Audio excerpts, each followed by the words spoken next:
Bismillahirrahmanirrahim. Uhayyikum jami'an bi tahiyyatil Islam wa tahiyyatul ahlil jannah. Assalamualaikum warahmatullahi wabarakatuh.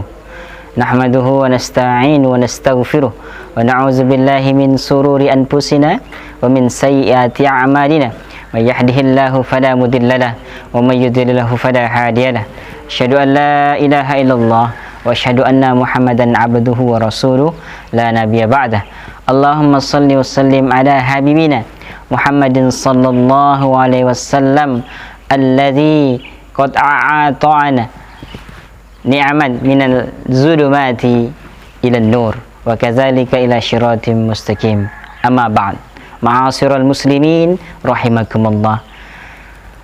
Alhamdulillah, sekarang kita sudah berada di bulan suci Ramadan yang insyaallah semoga kita semua dalam keberkahan Ramadan ini, semoga kita dapat memanfaatkan Ramadan yang begitu indah ini dengan maksimal.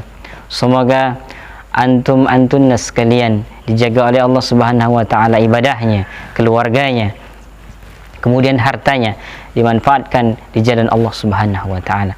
Saudaraku rahimakumullah, pada hari ini insyaallah kita akan membahas tema yakni al-hidayah. Apa itu hidayah?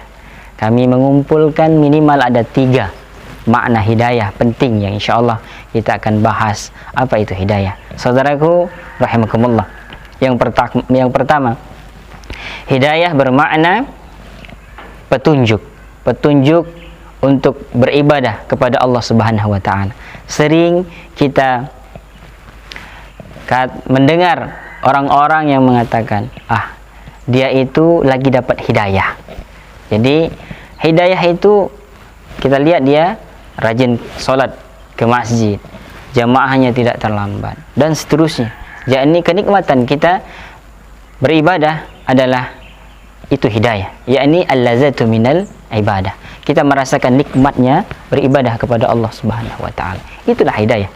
Makna yang pertama. Begitu banyak orang yang diberikan oleh Allah Subhanahu wa taala kenikmatan dunia. Hartanya mungkin banyak, mobilnya mungkin ada 5, 3, ada 20 mungkin mobilnya.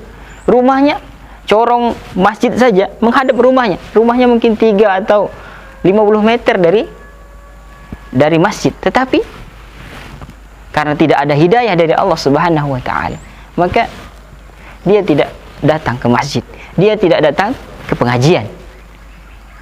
Saudaraku rahimakumullah, adapun sebaliknya, orang yang rumahnya jauh, mungkin jangankan mobil dia, motor saja dia baru mimpi aja belum ada, tetapi jauh dia jalan kaki ke masjid.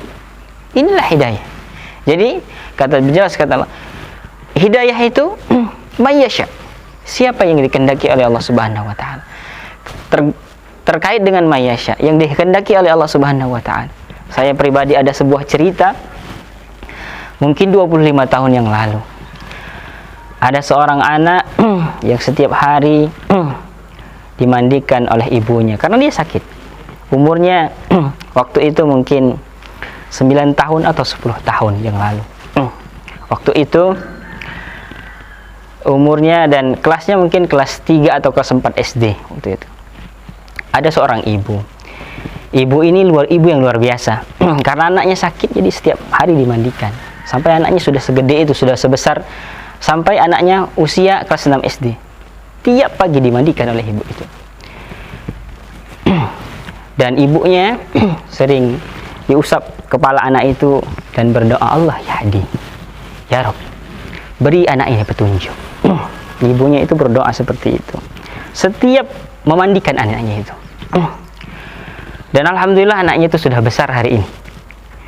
Dan hari ini ya kami anak itu yang didoakan ibu itu, ibu saya yang setiap hari memandikan saya, berdoa, Allah ya berikan petunjuk kepada anak ini. Dan kami bersyukur kami mempunyai seorang ibu yang ikhlas membimbing anak-anaknya. Saudaraku rahimakumullah, semoga ibu kami almarhum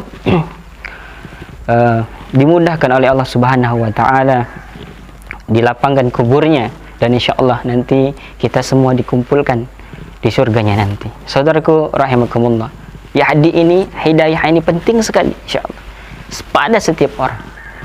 Kalau kita sudah mendapatkan hidayah dari Allah Subhanahu wa taala, maka itulah kenikmatan yang sesungguhnya. Walaupun harta kita banyak, walaupun kita anak kita banyak dan seterusnya, kalau tidak mendapatkan hidayah dari Allah Subhanahu wa taala, kosong saja hidup kita. Yang kedua, apa itu hidayah? Hidayah itu kami maknai bahwa pertolongan dari Allah Subhanahu wa taala. Apa itu pertolongan dari Allah Subhanahu wa taala? Kita pernah lihat ada di dalam surah Al-Kahfi, ada 7 pemuda. 7 orang ini dikejar oleh pemerintah, ingin dihukum. Sisip sedikit dia akan dibunuh gitu. Akan dibunuh oleh penguasa hari itu karena tidak mengikuti apa yang disembah pada zaman itu. Tetapi karena dilindungi oleh Allah Subhanahu wa taala, ada win-win solution. Dia pergi ke gua.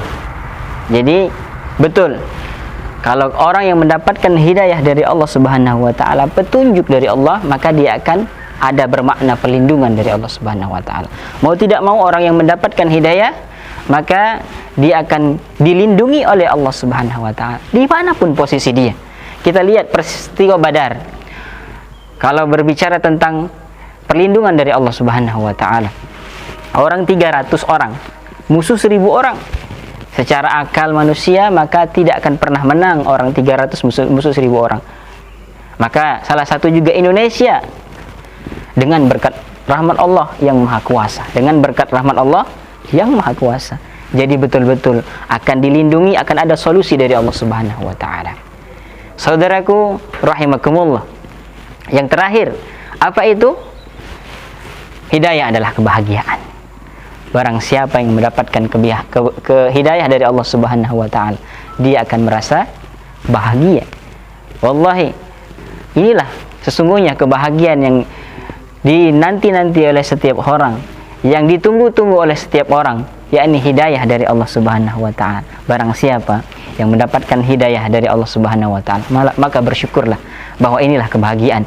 Begitu banyak orang yang dilebihkan, mungkin lebih ganteng dia, lebih putih dia, tetapi tidak didapatkan olehnya itu hidayah, maka sesungguhnya dia bukan orang-orang yang berbahagia. Mungkinkah kita mungkin pilkadanya kalah, mungkin dagangannya rugi, tetapi orang yang mendapat hidayah, dia akan tetap tersenyum, bersabar di hadapan Allah Subhanahu wa taala.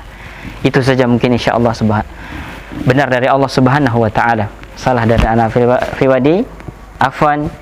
Ila liqa insyaallah. Allahumma fiq ila aqwamin thariq. Assalamualaikum warahmatullahi wabarakatuh.